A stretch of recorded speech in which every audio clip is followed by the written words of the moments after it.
The Christmas tree lights twinkled mockingly as I sat in the corner of the Andersons' lavish living room, watching my mother-in-law, Victoria, hold court. 5 years of marriage to her son Michael, and she still treated me like an intruder who had somehow conned her precious boy into marriage. "Catherine, darling." Victoria's voice dripped with false sweetness. "Those earrings must be new. Michael's been so generous lately, hasn't he?" I touched the simple pearl studs I'd bought myself last month with profits from my latest investment. "Actually, you know, Margaret," Victoria turned to her friend, deliberately cutting me off. "When Michael was at Princeton, all the society girls were after him. The Vanderbilt girl was particularly keen. She shot me a pointed look. But somehow he ended up with... Well, I took a slow sip of wine, remembering the day I'd first met Michael. Not at some society function as Victoria liked to imagine, but in the financial district, where I was closing my 3rd successful property deal of the year. He'd been impressed by my knowledge of market trends, not my pedigree, but Victoria had her own version of reality. "Mother," Michael warned from across the room, but his voice lacked conviction. He'd grown increasingly passive in these situations, choosing peace over confrontation. The evening continued its downward spiral as Victoria orchestrated her annual Christmas dinner. 20 guests, all carefully selected to remind me of my questionable background. Old money families, business dynasties, and me, the daughter of a high school teacher and a nurse who had worked her way through business school. "Remember last year's disaster?" Victoria stage whispered to her friend Helen. "Catherine tried to suggest we invest in some startup. Can you imagine? As if she understands how our kind of money works." That disaster was now a multi-million-dollar tech company. I'd made the investment privately after Victoria had shot down my suggestion at the family meeting. The return had been enough to buy 3 premium properties in the city's most exclusive neighborhood. Not that anyone at this dinner knew that. I excused myself and stepped into the hallway, checking my phone. A message from my assistant, Amanda. "Urgent news about the Anderson property. Need your decision." I typed back quickly. "Hold for now. We'll contact later." When I returned, Victoria was in full swing, regaling her guests with stories of Michael's childhood. "Remember when you wanted to start that silly computer company, darling? Thank goodness, Daddy stepped in and got you that position at the firm instead." Michael shifted uncomfortably. The silly computer company had been his dream. His father had crushed it, insisting he take a respectable job at the family's investment firm. Now he spent his days managing other people's money while his own entrepreneurial spirit slowly died. "Speaking of investments," Victoria continued, her voice sharp, "I heard the most interesting rumor about that building on 5th Avenue. The one that mysterious investor bought last month. Apparently, they paid cash." She stared directly at me. "But something about tonight.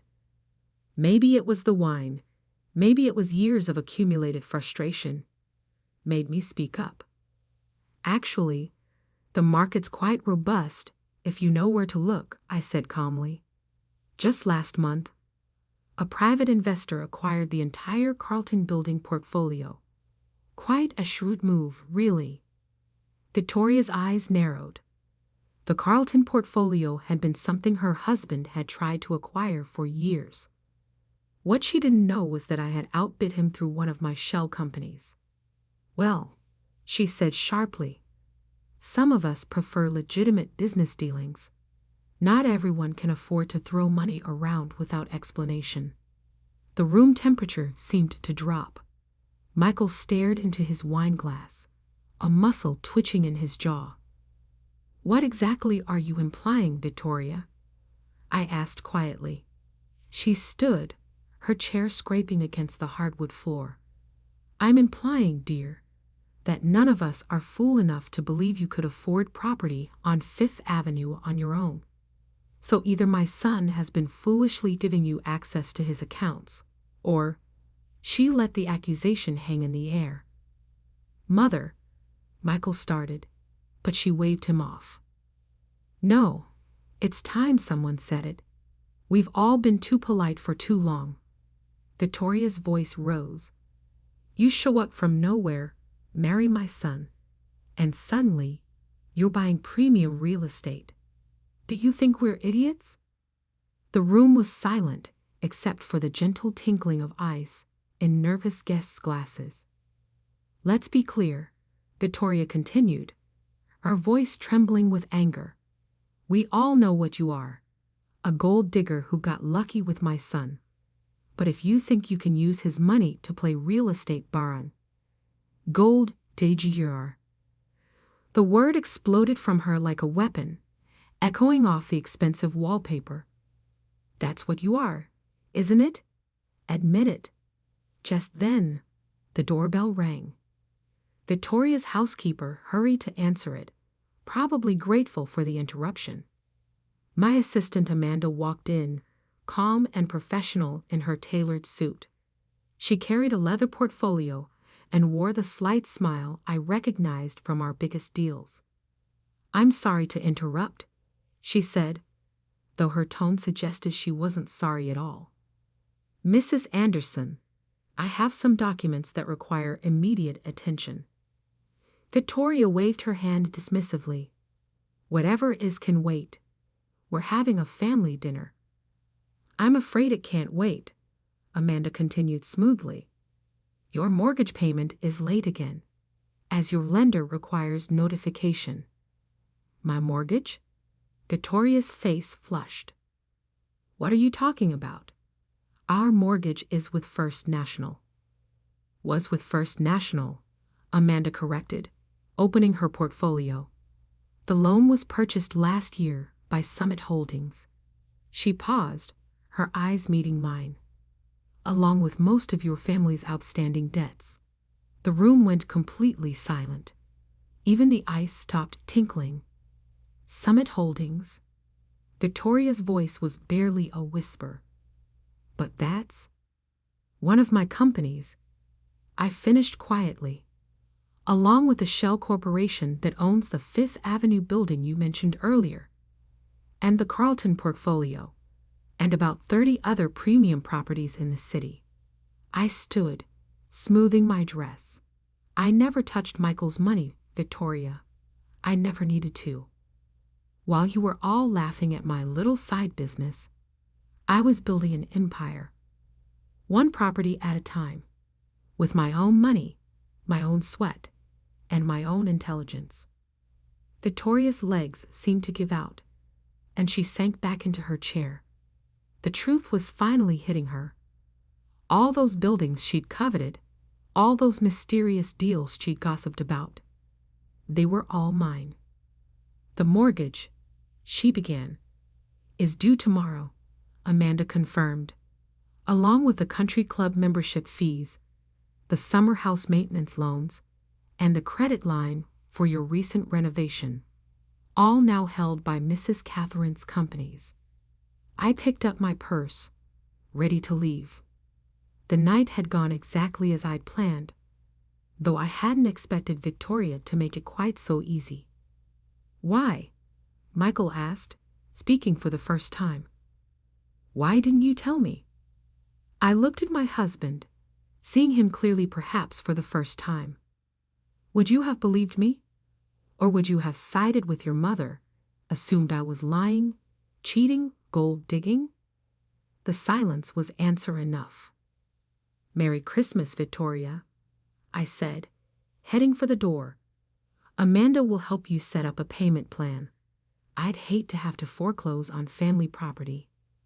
I paused at the threshold. Oh, and those pearl earrings you mentioned. I bought them myself, just like everything else. As I walked out into the snowy night, I could hear Victoria's world crashing down behind me. But this was just the beginning.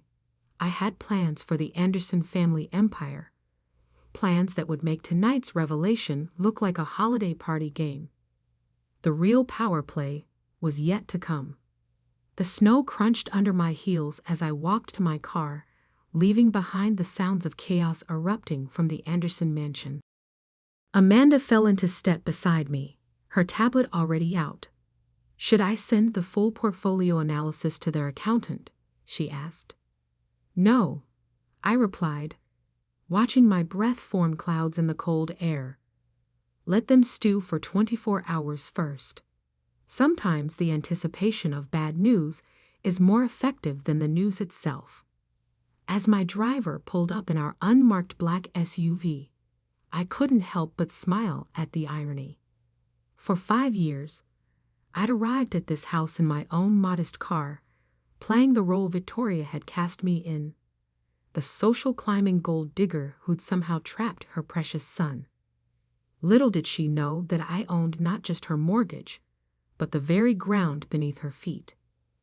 "Pull up the Anderson portfolio," I instructed Amanda as we settled into the back seat. "I want to review everything before tomorrow's meeting." The numbers scrolled across her tablet, a digital testament to the Anderson family's slow descent into financial mediocrity. What had once been one of the city's most powerful real estate dynasties had been gradually crumbling under Victoria's husband's mismanagement. George Anderson had spent the last decade trying to maintain appearances while hemorrhaging money on bad investments and vanity projects. "Their total debt exposure?" I asked, though I knew the number by heart. $47.3 million, Amanda replied. "Spread across 12 different lenders. Well, formerly 12. Now all consolidated under Summit Holdings." I nodded, remembering the meticulous plan I'd set in motion 3 years ago. It had started small, buying up the Andersons' smallest loans, the ones they'd barely noticed. A credit line here, a property mortgage there.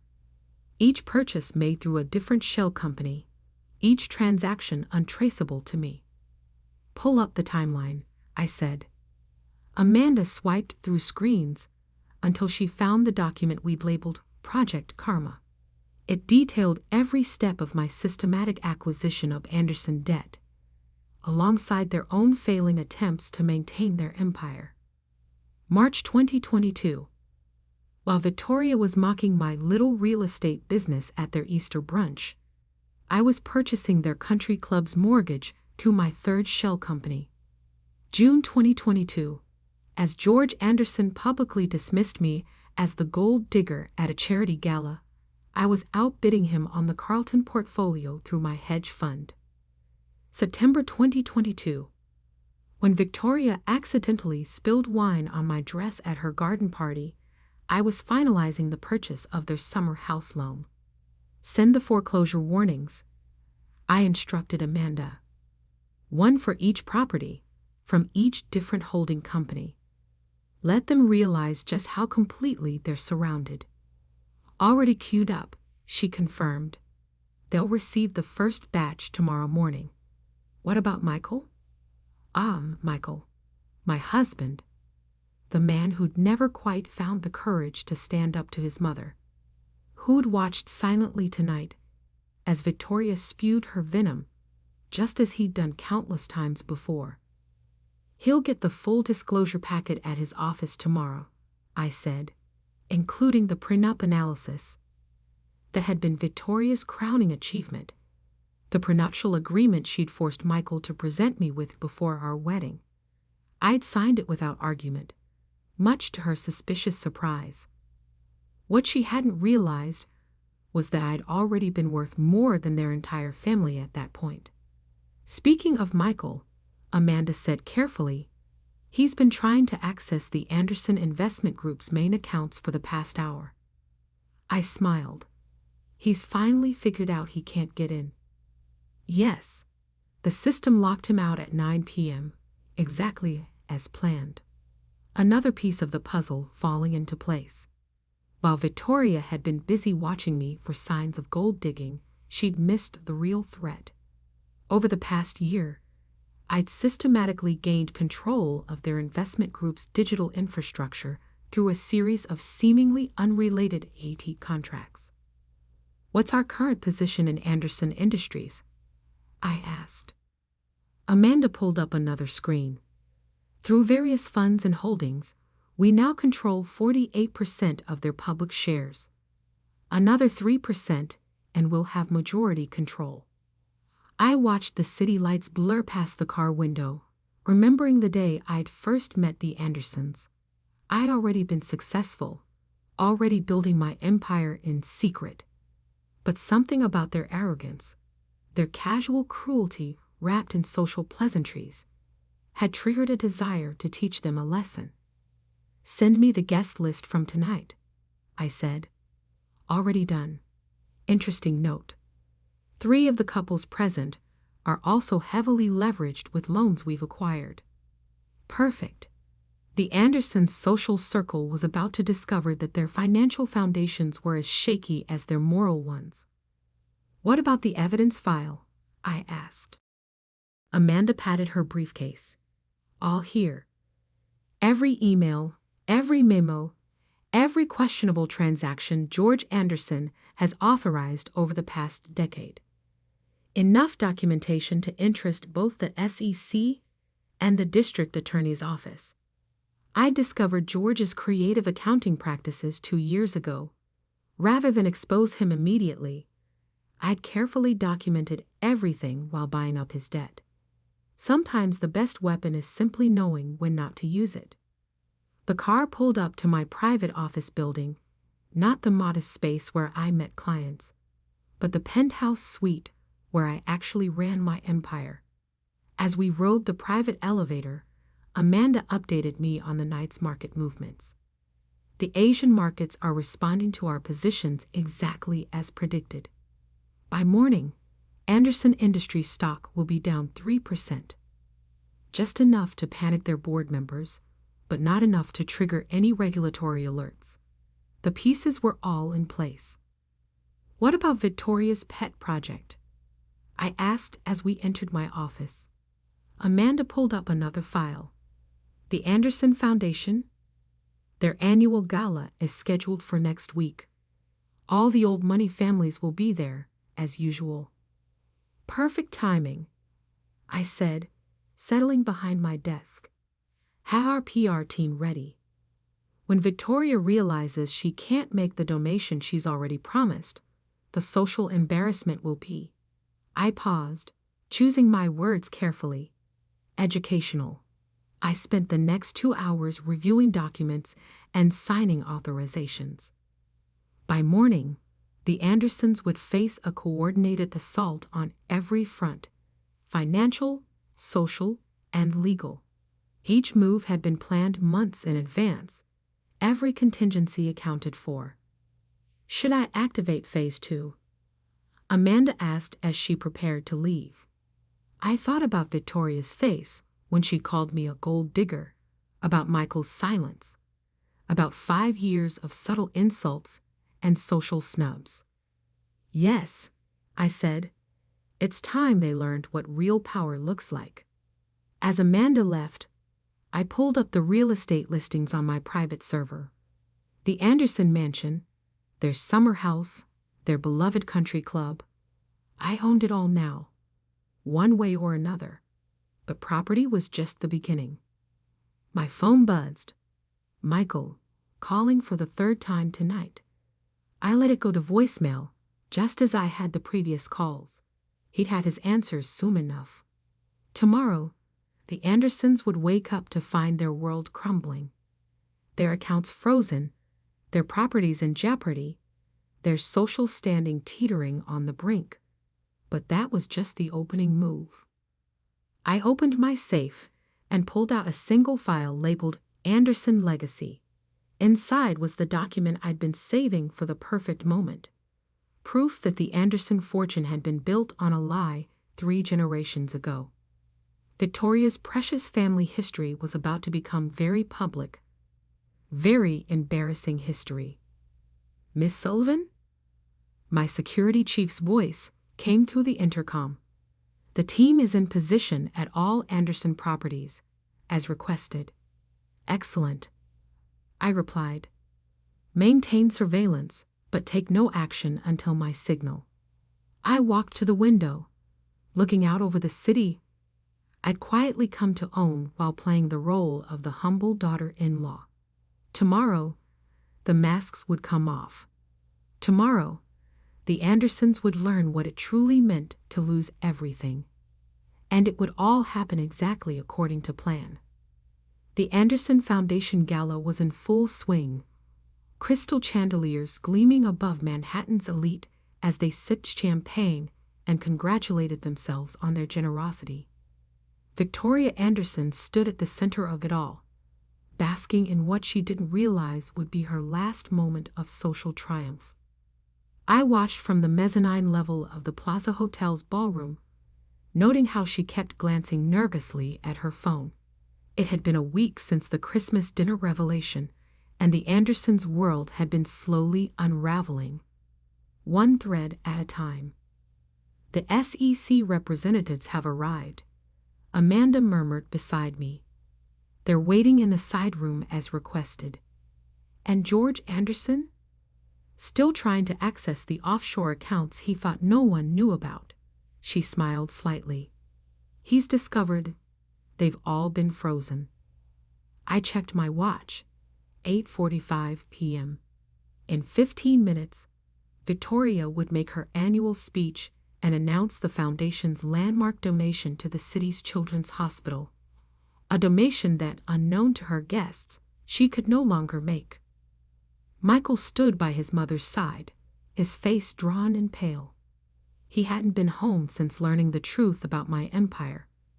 The last week had been a brutal education for him, discovering that his family's wealth was largely smoke and mirrors, while his gold-digger wife controlled most of Manhattan's prime real estate. Mrs. Sullivan? A young associate approached with a tablet. The Anderson Industries board members have all arrived. There, discussing the morning's stock report. I nodded, picturing the scene. The company's stock had dropped another 15% today. By tomorrow, it would be in free fall. It's time, I said, straightening my designer dress. Valentino, bought with my own money, as always. Let's go say hello to the family. Victoria saw me coming. I watched the color drain from her face as I descended the grand staircase, Amanda 2 steps behind me with her ever-present portfolio. The whispers spread through the crowd like wildfire, the first time I'd appeared in public since the Christmas dinner incident.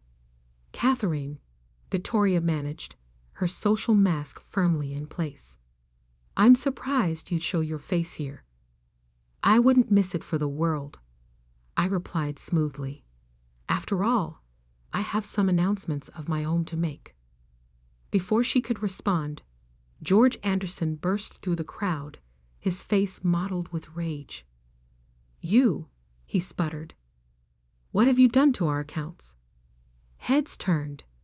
The great George Anderson, losing his composure in public? Unheard of.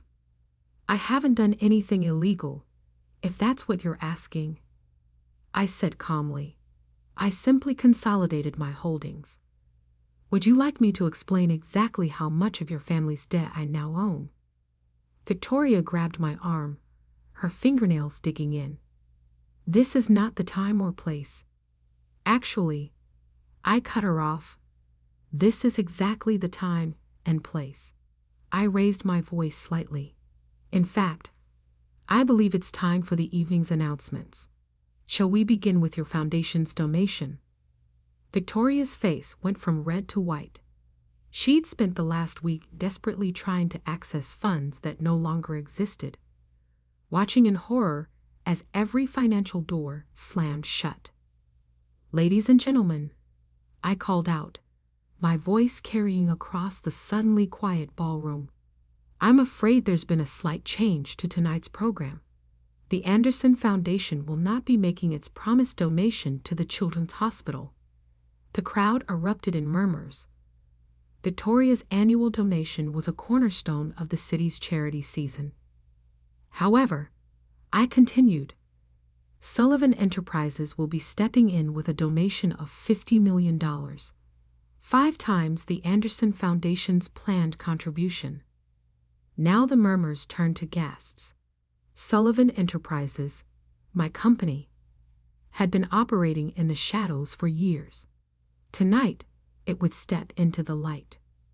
Furthermore, I went on, I'm announcing a complete restructuring of Anderson Industries, following the SEC investigation that begins. I checked my watch. Now. Right on cue, federal agents entered the ballroom. George Anderson swayed on his feet as they approached him. You see, I addressed the stunned crowd. While the Andersons have been concerned about keeping up appearances, they've neglected to keep up with their legal obligations. The evidence of financial misconduct is quite extensive. You can't do this, Victoria whispered, but her voice shook. We're family. Family. I turned to her, letting years of suppressed anger surface. Like when you told everyone I was a gold digger? When you humiliated me at every opportunity? When you forced your son to choose between his dreams and your approval? Michael stepped forward. Catherine, please. Still can't take a side, Michael? I asked quietly. Still trying to play both sides? Let me make it simple for you. Your family's company is now mine. Your properties are mine. Your social standing? I gestured around the ballroom. That's gone too. Amanda began distributing documents to the board members present, proof of George's mismanagement, evidence of Victoria's misuse of foundation funds, and my plan to salvage what remained of the company. You're enjoying this, Victoria accused, her voice breaking. No, I corrected her. I'm finishing what you started. You wanted to see me as a gold digger? Fine. I just dug up every piece of gold you had and claimed it for myself. Legally, ethically, and completely. The next hour was a blur of activity. George Anderson was escorted out by federal agents. Victoria collapsed into a chair, her social empire crumbling around her. Board members huddled in corners, reading my proposal for the company's future. And Michael finally had to make a choice. I want a divorce, he said quietly, approaching me as the chaos swirled around us. Already prepared, I replied, nodding to Amanda, who handed him a folder. You'll find I'm being quite generous. More than your mother would have been in my position. He stared at me for a long moment. You never needed any of us, did you? No, I said simply. But I did love you once. Before I realized you'd never love anything more than your mother's approval. As the gala dissolved into scandal and speculation, I made my way to the podium. One final announcement to make.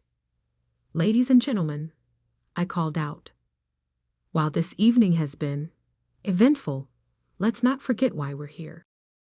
The Children's Hospital project will proceed as planned under new management. And speaking of management, I paused, savoring the moment. Sullivan Enterprises is announcing its acquisition of the Anderson family's entire portfolio. Every property, every investment, every asset. I looked directly at Victoria as I continued. The Anderson name meant something once. It stood for innovation, vision, and integrity. Somewhere along the way, that legacy was lost to pride and prejudice. Today, that legacy ends. The crowd was utterly silent now, watching the fall of one of the city's great families and the rise of a new power. For those of you who knew me only as Michael Anderson's wife, allow me to properly introduce myself. I'm Catherine Sullivan, CEO of Sullivan Enterprises, and as of today, the owner of the largest real estate portfolio in Manhattan. I smiled, thinking of that first day I had walked into the Anderson mansion, when Victoria had looked down her nose at my humble background. "Oh, and Victoria," I added, almost as an afterthought, "about your mortgage. I'm afraid I'll have to decline your request for an extension. You have 30 days to vacate the property." As I walked out of the ballroom, head held high, I heard Victoria's anguished cry behind me. 5 years of insults, accusations, and contempt had finally come full circle. Amanda fell into step beside me. "The press is already calling it the takeover of the decade." "No," I corrected her, stepping into my waiting car. "They're calling it karma." The next morning, as I sat in my penthouse office reviewing the aftermath, a small package arrived. Inside was a familiar pair of pearl earrings, the ones Victoria had sneered at during Christmas dinner, along with a note from Michael. "You wore these the day we met," he'd written. "I should have remembered that you've always paid your own way. I'm sorry I forgot who you really were." I placed the earrings in my desk drawer, a reminder of where I'd started and how far I'd come. Outside my window, the Manhattan skyline glittered. My skyline now, built not through marriage or inheritance, but through determination, intelligence, and the underestimated power of a woman they'd mistaken for a gold digger. Victoria had been right about one thing. I had struck gold, but not in the way she'd thought. I'd struck it through years of careful planning, strategic investment, and the patience to wait for the perfect moment to show them all exactly who they'd underestimated. The Anderson legacy was over. The Sullivan era had begun. The Anderson family had built Meditech Solutions from nothing, or at least that's what my Uncle Robert loved to tell everyone at every company event. Standing at the podium in his perfectly tailored suit, he'd recount how he and my father had started in their garage, 2 brothers with a dream of revolutionizing medical technology. What he never mentioned was that it was my father, James Anderson, who had been the true innovator, the genius behind the patents that built our empire. And he certainly never mentioned how he'd maneuvered to take control after my father's accident 10 years ago. I'm David Anderson, and this is the story of how I spent 5 years secretly reclaiming my father's legacy, one patent at a time. "David, are you even listening?" Uncle Robert's voice cut through my thoughts. We were sitting in his corner office, 42 floors above Seattle's bustling tech district. "These quarterly reports are unacceptable. R&D costs are through the roof, and we have nothing to show for it." I adjusted my glasses, a gesture that always made him think I was nervous. "We're making progress, Uncle Robert. The new neural interface project is a waste of resources," he cut in, tossing the report onto his mahogany desk. "The board meeting is next week. I need results, not promises. Or maybe it's time to admit that unlike your father, you didn't inherit the innovation gene." I bit back my response. If he only knew that the neural interface project was already complete, its patents quietly filed under my private holding company, just like the last 3 failed projects he killed. "Perhaps you're right," I said, playing my part. "Maybe I should focus on something smaller." He leaned back, satisfaction crossing his face. "I've been saying that for years. You're not your father, David. The sooner you accept that, the better." I gathered my papers and stood to leave. Through the floor-to-ceiling windows, I could see our company logo glowing against the Seattle skyline. Meditech Solutions, innovating tomorrow's healthcare. "Oh, and David?" Uncle Robert called as I reached the door. "Clean yourself up before the board meeting. That shabby professor look might have worked in R&D, but you're presenting to the board now. Try to look like an Anderson for once." I nodded and left, walking past the portrait of my father that hung in the corridor. James Anderson smiled down at me, frozen in time before the accident that had left him in a coma. Before Uncle Robert had used the crisis to seize control, forcing my mother to sell her shares for a fraction of their worth. I was 17 then, too young to stop it, but not too young to start planning. My office was 20 floors down, smaller, darker, and cluttered with the organized chaos of actual research. Sarah, my assistant, and the only person who knew the truth, was waiting with a stack of documents. "He fell for it?" she asked, closing the door. I smiled, loosening my intentionally crooked tie. "Completely." "Has Marcus confirmed the patent office's decision?" She handed me a sealed envelope. "Came through this morning. All 7 patents approved, backdated to your original filings. The neural interface, the bioelectric mesh, everything.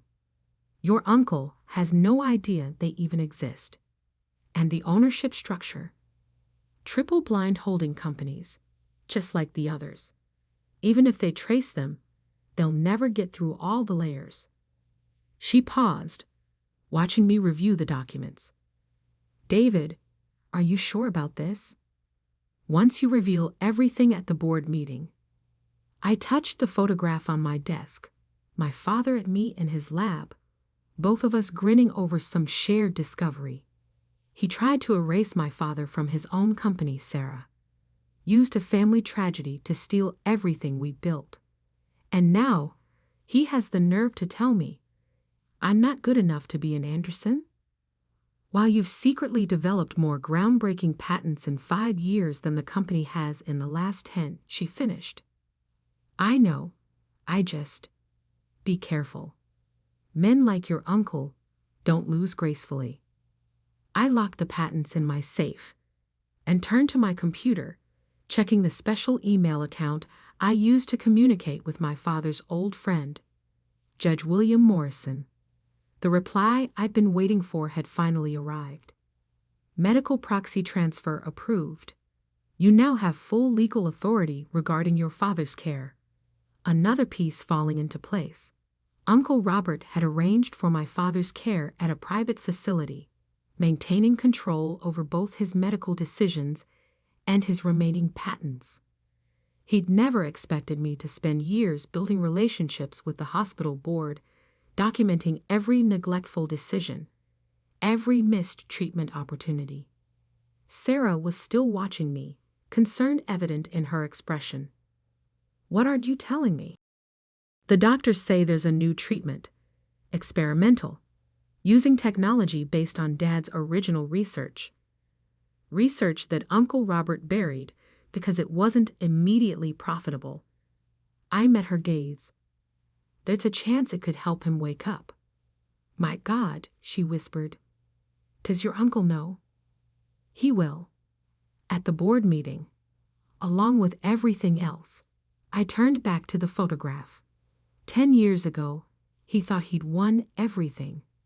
The company, the patents, the Anderson legacy. He thought I was just a scared teenager who'd accept whatever scraps he offered. "But you were already planning this," Sarah said softly. "Even then." I nodded, remembering that first night after the accident, when I'd found my father's hidden lab notebooks, when I'd discovered the truth about Uncle Robert's involvement in the equipment failure that had put my father in a coma.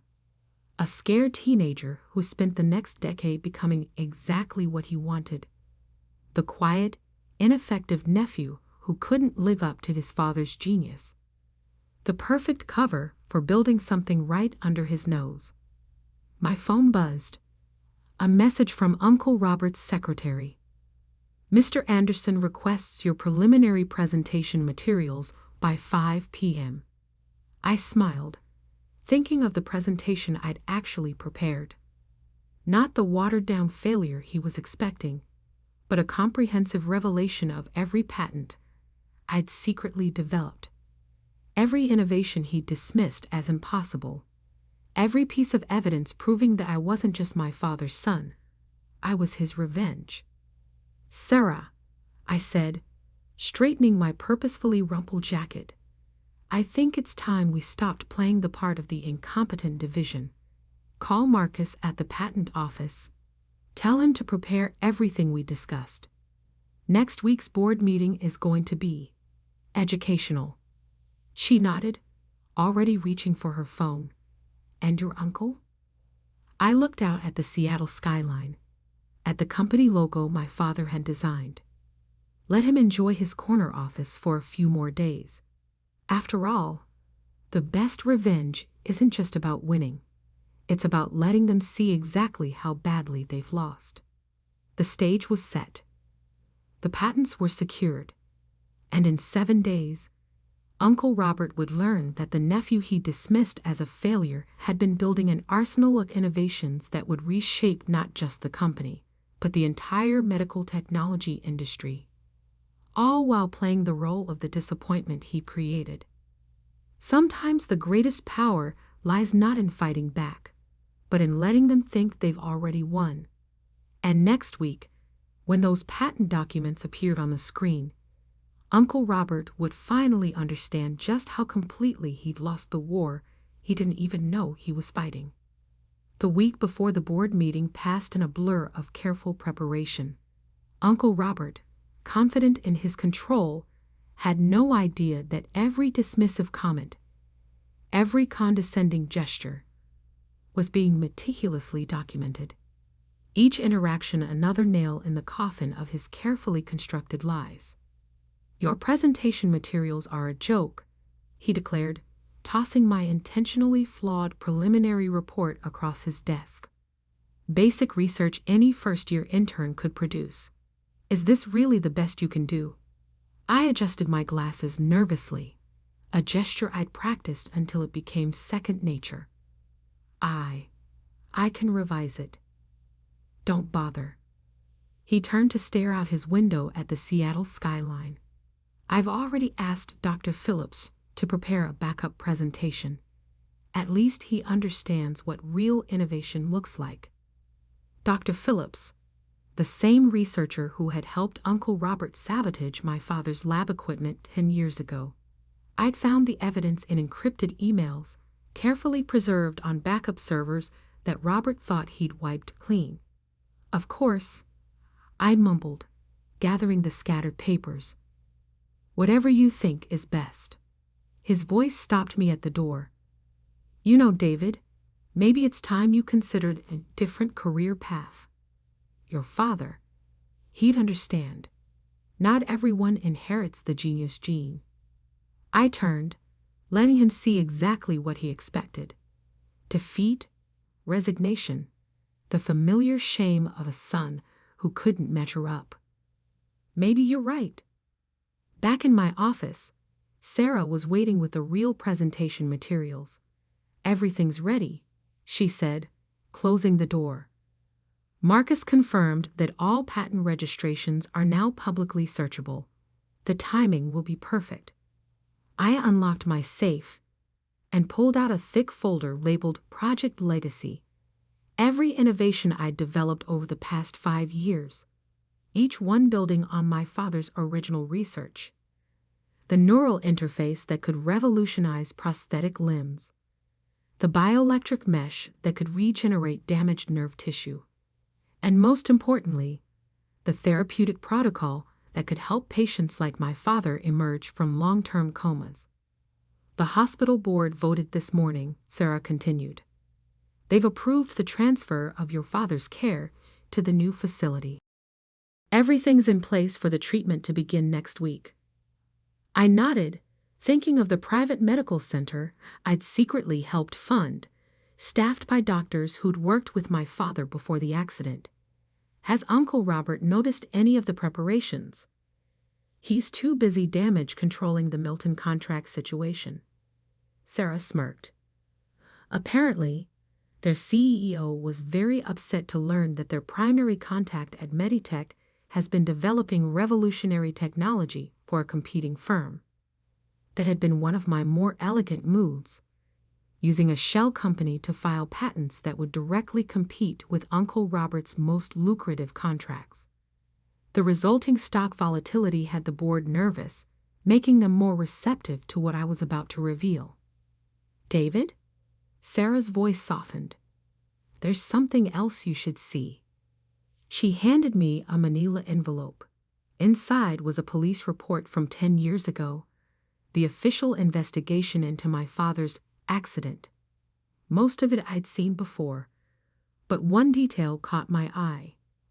A witness statement that had been mysteriously deleted from the digital records. "Where did you find this?" "Your father's old secretary finally agreed to talk. She kept a hard copy, afraid of what your uncle might do if he knew." Sarah pointed to a highlighted section. "Read this part." The statement described unusual activity in the lab the night before the accident. Someone accessing the equipment after hours, making unauthorized modifications. The witness had reported it to Robert Anderson, who assured her he would handle it personally. The next day, my father was found unconscious in his lab, the victim of an unexplained equipment malfunction. "We already knew he was responsible," I said quietly. "Yes, but this is proof.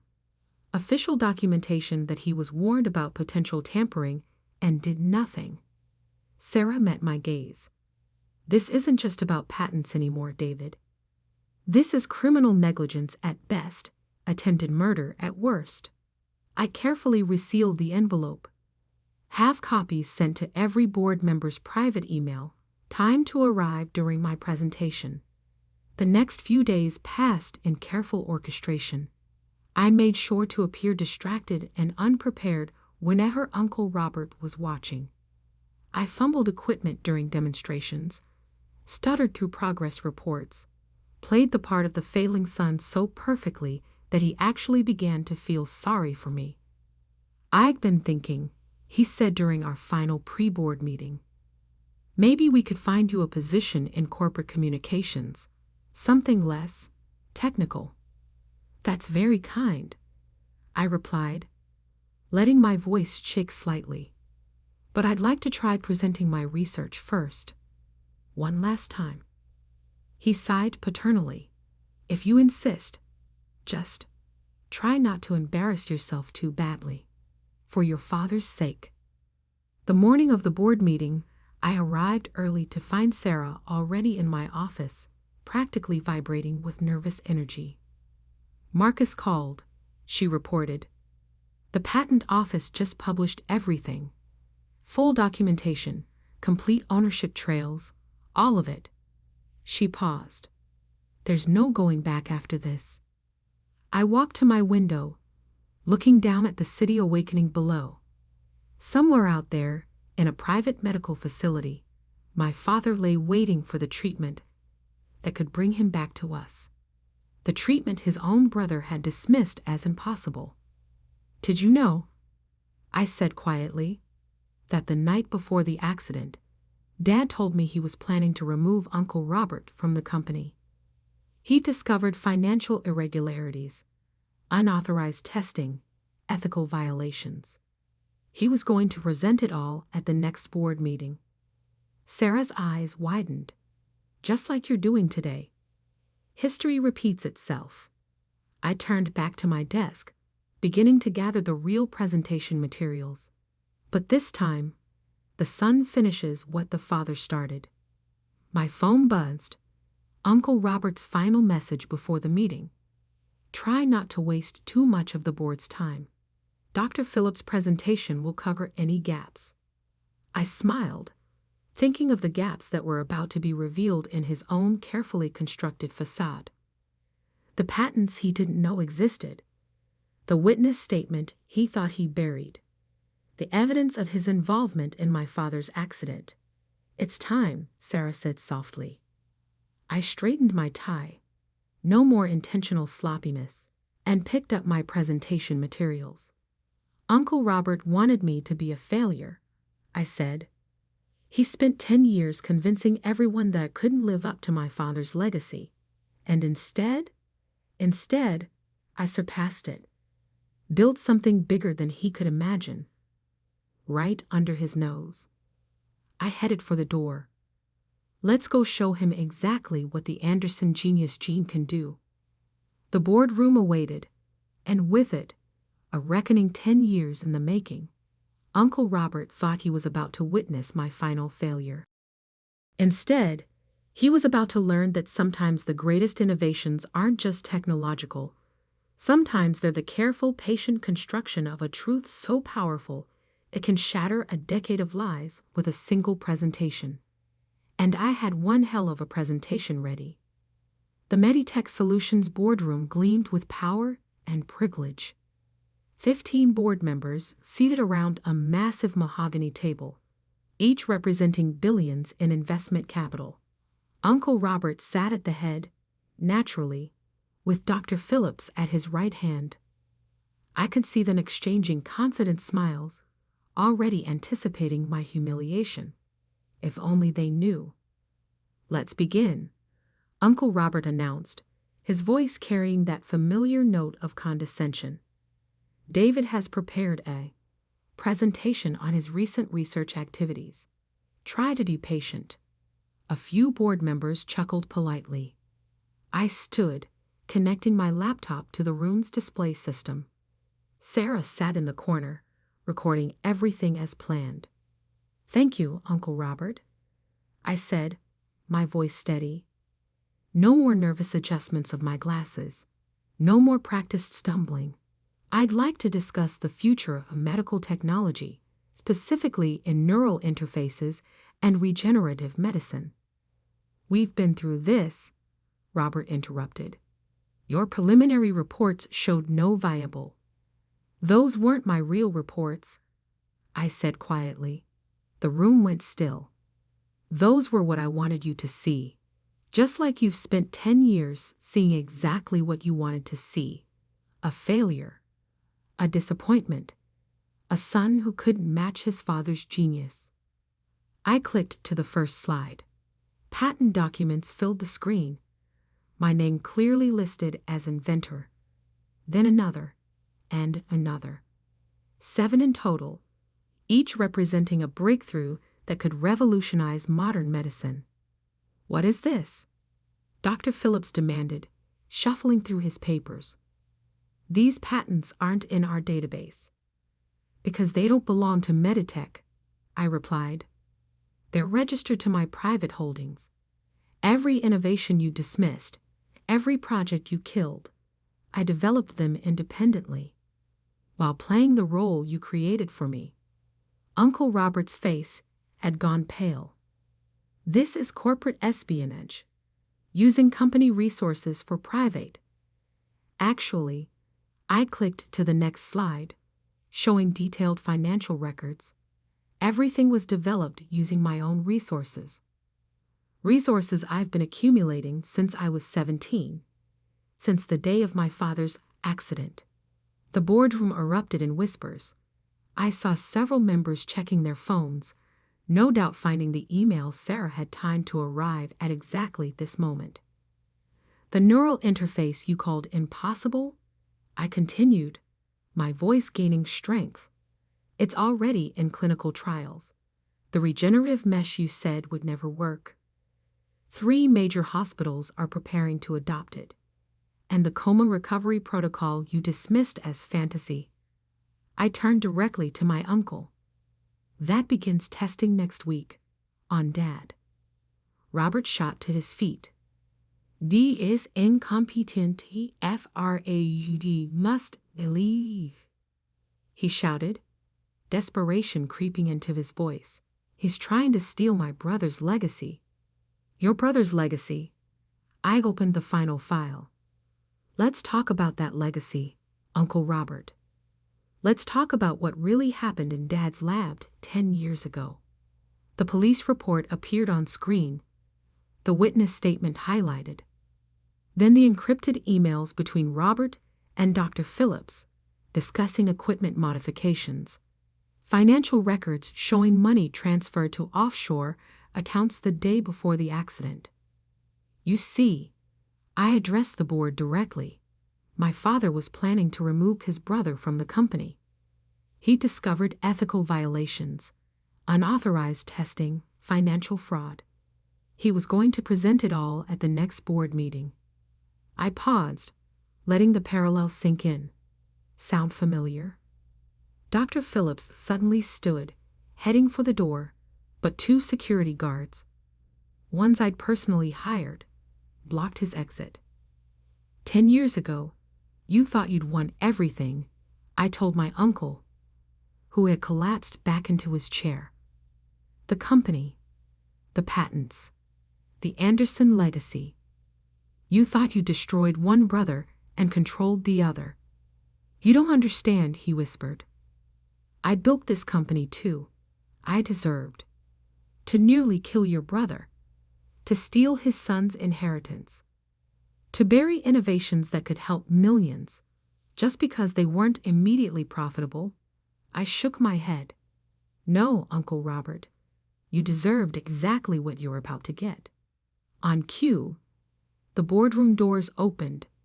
Two police detectives entered, followed by my father's old secretary, the witness whose statement had been buried a decade ago. Robert Anderson, the lead detective, announced, "You're under arrest for attempted murder, corporate fraud, and criminal conspiracy." As they led my uncle away, I turned back to the board. Ladies and gentlemen, you'll find complete documentation of everything I've presented today in your secure emails, along with my proposal for restructuring Meditech's leadership and implementing these new technologies. One by one they nodded. They were business people, after all. They knew a winning proposition when they saw one. The next few hours passed in a blur of signatures, handshakes, and congratulations. By sunset, I stood in my father's old office, my office now, watching the city lights come alive below. Sarah found me there, holding a fresh stack of papers. The hospital called. They're ready to begin your father's treatment whenever you give the word. I touched the photograph on the desk. Dad and me in his lab, both of us grinning. Schedule it for tomorrow. It's time to bring him home. The media's going crazy, she added. Everyone wants to know how the failed son managed to develop 7 groundbreaking patents while pretending to be incompetent. I smiled, thinking of all the roles we play in life. The failed son, the grieving nephew, the secret genius biding his time. Tell them the truth, I said. Tell them I learned from the best. My father taught me that true innovation isn't about appearance or power. It's about patience, dedication, and the quiet certainty that truth eventually prevails. Later that night, I visited Dad in his new medical facility. The doctors were optimistic about the treatment's potential. Even if he didn't fully recover, they expected him to regain consciousness, to finally learn how his son had protected and avenged his legacy. You were right, Dad, I whispered, holding his hand. The Anderson genius didn't skip a generation. It just learned to work in the shadows, waiting for the right moment to step into the light. In the end, the greatest revenge wasn't just reclaiming the patents or exposing Uncle Robert's crimes. It wasn't even about becoming CEO of the company he tried to steal. The greatest revenge was knowing that somewhere in a prison cell, my uncle was finally understanding the truth.